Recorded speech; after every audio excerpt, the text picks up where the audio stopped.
Right. So, in this next session of the Student Voice Topic series, we'll be talking with a local school leader about ways they empower students to be active members of the school community, working to keep it safe and secure. Welcome, Mr. Brown, to the Prepare podcast. Thank you for joining us to share your knowledge and expertise with our listening audience today. Thank you, Kim. I am super excited to be a part of this. I can't wait to have this robust conversation and share a little bit of my thoughts. Thank you. We appreciate it. If you could get started maybe by introducing yourself and your role and where you are at right now. Yes, my name is Michael C. Brown. I am the proud principal of Wild Lake High School in Columbia, Maryland, Howard County School District. And I've been principal here for the past 2 years, but I've been principal overall for 8 years and been in education for over 20 years. So, Yeah. Lots of great experience that you bring to the table. And I know kind of in our conversations previously, you're doing some really cool stuff there at Wild Lake with students and getting students involved. So maybe let's just start also by talking with our audience related to what role do you believe students play in the success of the school? yeah, so I really do believe that students play a pivotal role in the success of a school because we wouldn't have a school without the students. So students should be at the forefront of everything that we do and decisions that we make. A lot of times we think sometimes as school leaders that we're here to control students or those type of things. I like to look at it a little bit differently as we're here to navigate their path. And so students come with, hopes, dreams, aspirations, and so forth. And it's my job to help them reach their purpose in life and help them to decide which path in life that they wish to go because there's many paths out there for them. So if we're going to be successful as a school, first and foremost, we have to understand, are we helping students find their path in life and get to where they want to be? Because at the end of the day, that is the end focus and end goal. And there are many different pathways to do that as administrators. But for me, I want my students to have an active voice in the process of their learning and the process of their day-to-day life in school because I truly believe that school should be enjoyed, not endured. And that is my mantra and things that I've definitely tried to do, not only here at Wild Lake, but every stop along the way that I've had.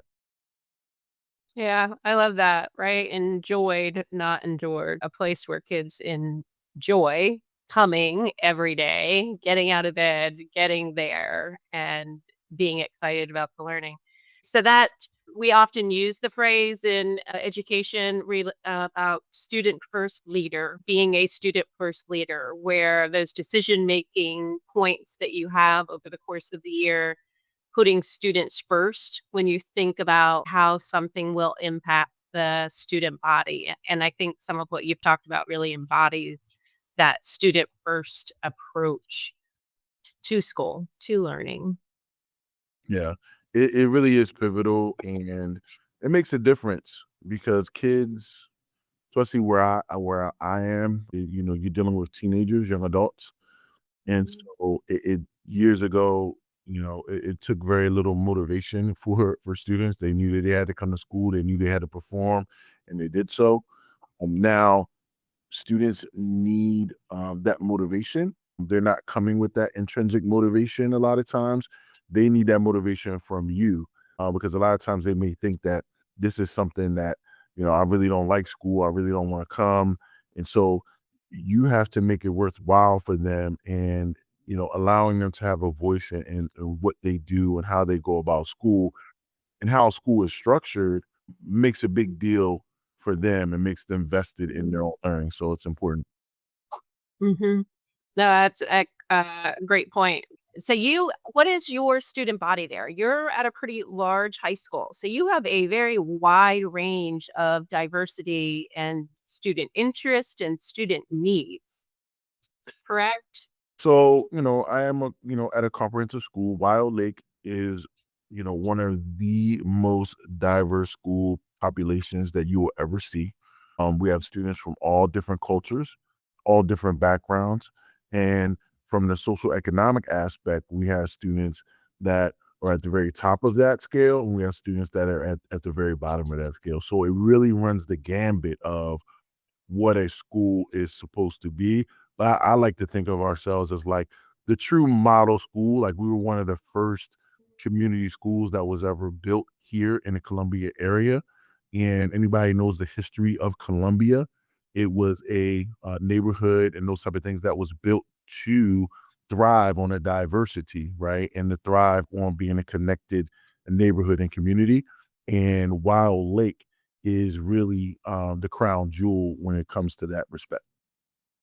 Yeah, but it makes your job that much more complicated, right? So this idea of adults creating an environment, that is conducive for all those individuals to shine, for this large spectrum of individuals who feel that they have a place to belong, which I think plays into engaging students. It not just being the 150 staff potentially roughly that you have there or their responsibility, but over 1,000 students, how they also play into making it a welcoming environment for this very diverse culture there. So, can you maybe talk through then how you're doing that? So, share some strategies that you're using to elevate student voice in their school and why you think some of these strategies approaches are effective. Yeah, so, you mentioned it, it's always difficult when you have when you have a large population of people all together at once, trying to move forward, and have the same mission and vision. Right now here at Wild Lake, we say one family, one voice, one Wild Lake, because we truly believe in that family atmosphere, that unity, to come together because we all know that we all come from all these different pockets, right? And the same thing with our staff. So we have to embrace our diversity. We have to embrace our differences, right? And sometimes society kind of plays against that, where we should be arguing with people that are different, and we should not like the person next to us because they have different views. And so we try to curtail that by making sure, like I mentioned earlier, that our students are involved in some of the decisions and things like that that are made. Most recently this year, I came up with a principal advisory council, and the whole idea around that council, and I put the application out there for every student that wanted to apply and be a part. Because as a principal, I want to make sure that every student was represented, even though I don't get a chance to talk to every student every single day. I wanted to be able to have a committee and a group of students that really had the pulse of the building, when it comes to what exactly is going on, how students think about different things, and also how we can structure and make the school a better place. Because again, like I said previously, it is really their school. I am just here as a mainstay right now, but I could move on to another school and staff can move on. But their experiences and what they want truly matter the most. And we try to come to a compromise with things that they want versus, you know, where the structures of public school are at right now. And we try to come up with those compromises and do as much things that we possibly can for them.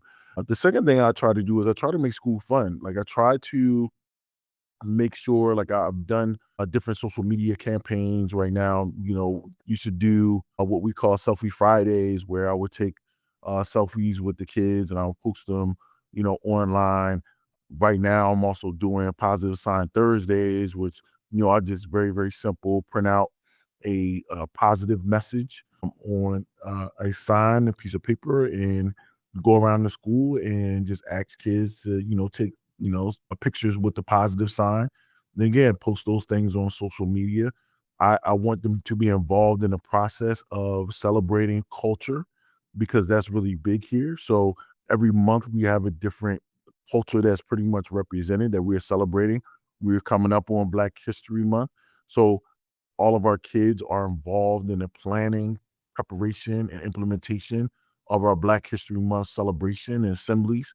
So the more the kids are involved in what's going on, and the more vested that they're going to be, and the more effort that they're going to put into their own individual learning, and that's what we want. So for me, those are some of the small things that I try to do, and it's been beneficial so far. Yeah, it's great. So I'll circle back a couple really good things. So talking about this advisory board, this application process that everyone has the opportunity to participate, right, or to apply to participate, really makes me think about in some schools how there are certain populations of students that are given more voice or have a more active role in their school than other students, where you get sort of these sort of subcultures, particularly in very large schools, that can happen.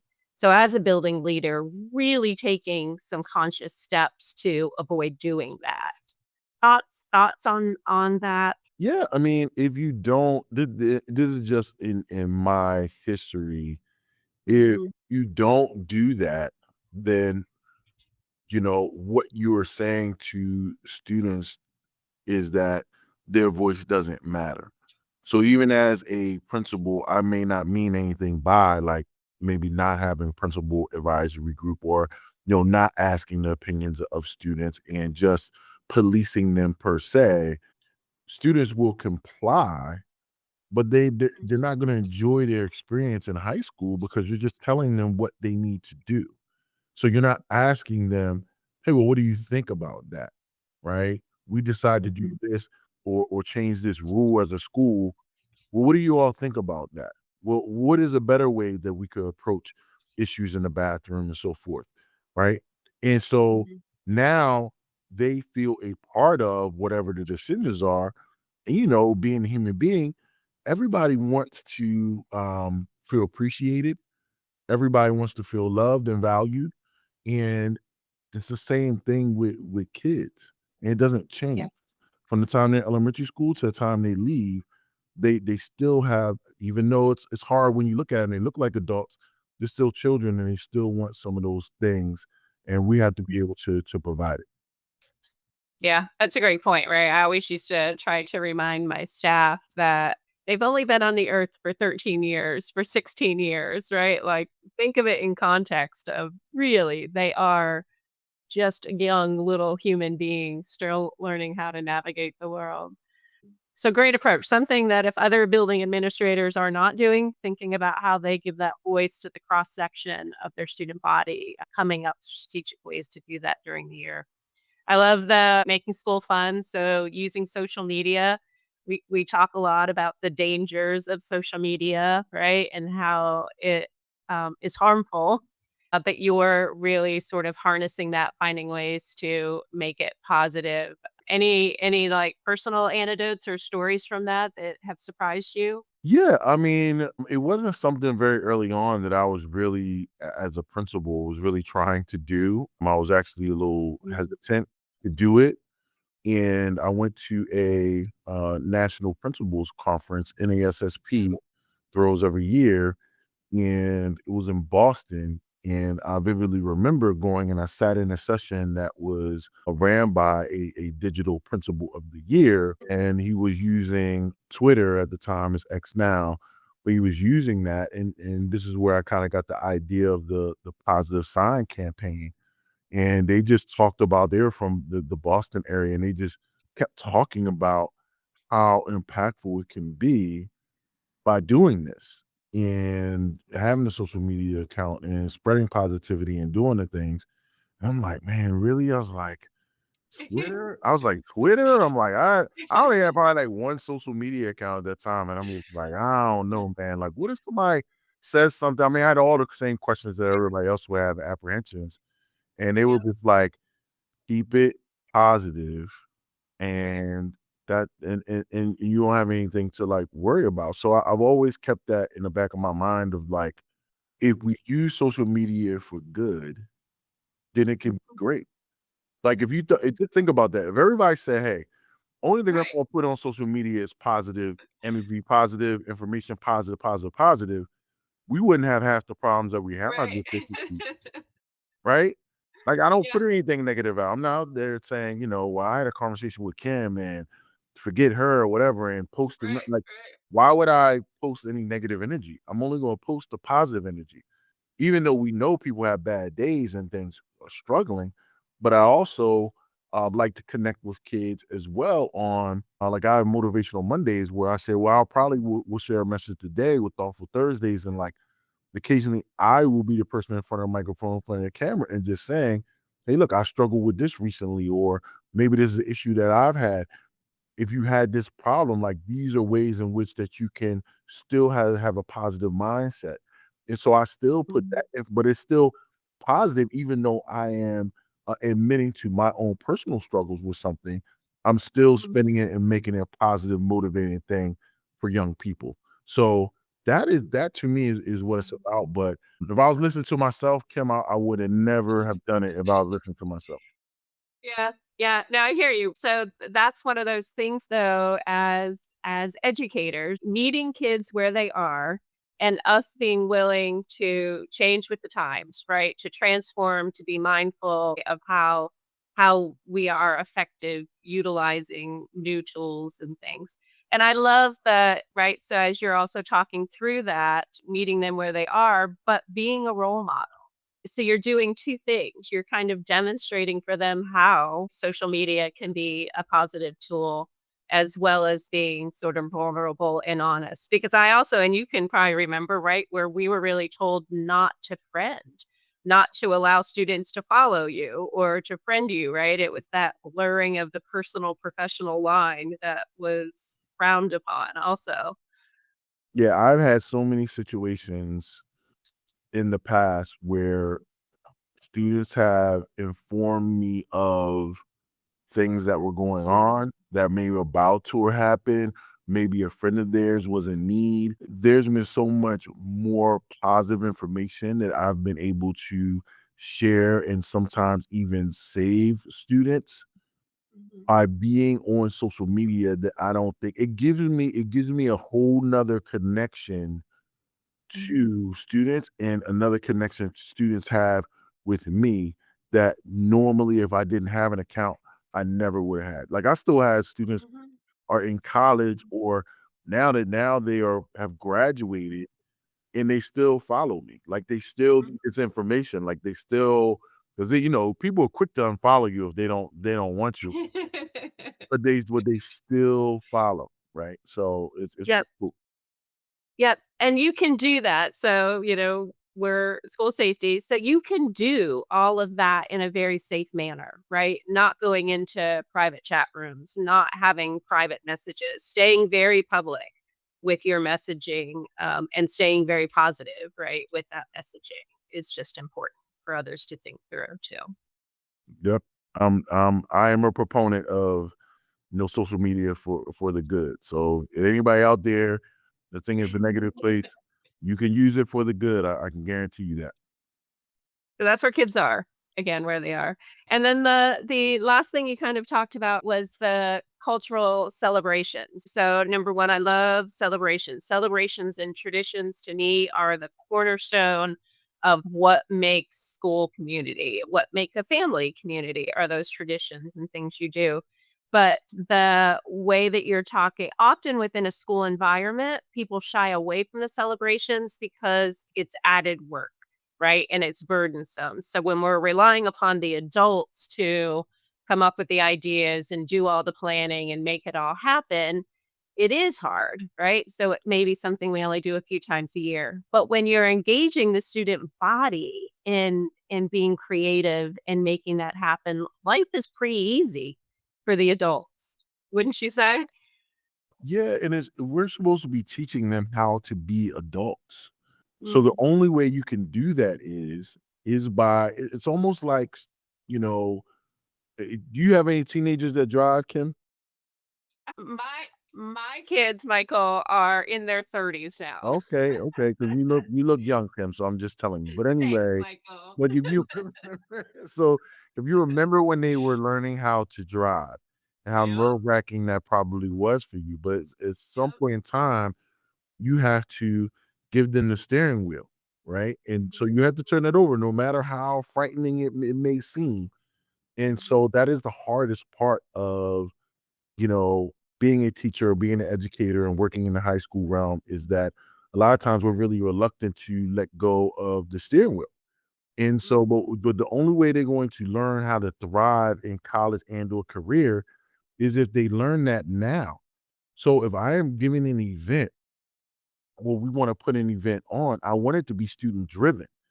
So like I just had got out of a meeting before I got on this call. And one of the things I met with 12 students that are planning our Black History Month celebration. And they are planning it. They're a part of the implementation. They're doing the scripts. Like they are going to the teachers and the different organizations who are putting on the performances and finding out what pieces they're going to do and giving that all to us so that they learn how to put on an event properly. Well, they're learning valuable skills that they will be able to take with them from Wild Lake to whatever college and or career that they are going to do. But if I did that myself and took that opportunity away from them, they're not learning anything, right? Mhm. I already know how to put on an event. I don't need to Yep. tell everybody that I need to do that. It is more valuable for me to show them how you act in a professional realm, how you work together. That is what teaching and learning is all about, is those practical situations where they can actually put their learning to work. And I truly, really, really believe in that. And that's the main reason why I say Mhm. student centered all the way, because they learn valuable skills along the way with that. Mhm. Yep. Yep. I mean, it is truly amazing when sometimes adults get out of the way, that creating some structure, being there to help them as needed, but get out of their way and we find some really amazing solutions come from our students. It's cool stuff. Yeah. Well, any final thoughts as we wrap up? Any other tips for school leaders or students out there who are wanting to make a difference?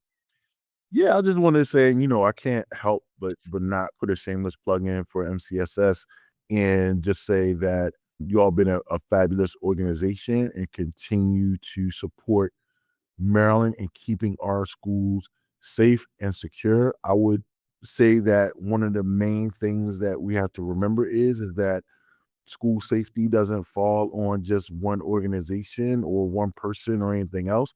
It is a collective effort by all of us to make sure that our schools are safe and secure. So I want to make sure that school leaders know and school districts know that we all have to work together, from our students to our staff to the community, to make sure that we are keeping our kids safe each and every day. And that is a changing landscape, as you well know, Kim, that changes Mhm. each and every day. And we have to be willing to adapt and change along with it, and also be able to support monetarily all the efforts that it takes to be able to keep our kids safe. So if people aren't active and talking to your local legislators, please make sure that you are doing so, that you are in tune to what's going on in the laws that are around keeping our kids safe each and every day, because it does matter and your voice matters. Appreciate that very much. And we appreciate you, everything you do there, but everything you also do on behalf of Maryland students and staff across the state. So thank you, Mr. Brown, for joining us today. Thank you, Kim. Appreciate you guys. Thank you for listening, and we hope the information provided has added value to your school safety efforts. In addition to this topic series on student voice, Prepare has published series related to online exploitation, behavior threat assessment, and lockdown drills and exercises. You can find all of the episodes in each series on the MCSS Prepare YouTube channel or on Spotify searching for MCSS Prepare. Take a listen.